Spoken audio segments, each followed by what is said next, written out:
আজ আমি মাছটা রান্না করব ছিমের বিচি দিয়ে। তো ছিমের বিচিটাকে আমি স্টোর করে রেখে দিই ফ্রিজে। তো মাছটাতে মশলা মাখিয়ে মাছটাকে ভেজে নিলাম। এখন তেলে শুকনো লঙ্কা, আদা আর কালো জিরে দিয়ে দিয়েছি। এখন ছিমের বিচিগুলো দিয়ে দিচ্ছি। ছিমের বিচিগুলো যেহেতু স্টোর করা থাকে তাই মানে একটু তেলে এগুলোকে নেড়ে নেই। নুন অ্যাড করে দিলাম, ধনে, জিরে, শুকনো লঙ্কা এগুলো অ্যাড করে দিচ্ছি।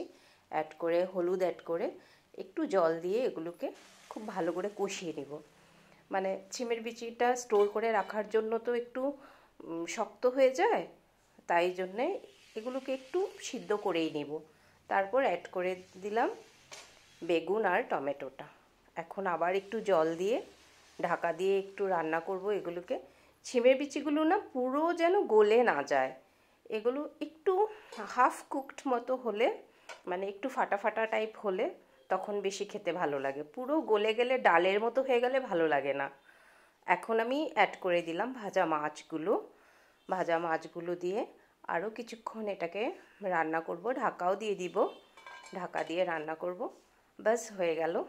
ভালো লাগে এটা না, একটু ঝাল ঝাল হলে তবেই খেতে ভালো লাগে, আর আমরা তো ঝালই খাই। সবাইকে অনেক ধন্যবাদ দেখার জন্য। বাই।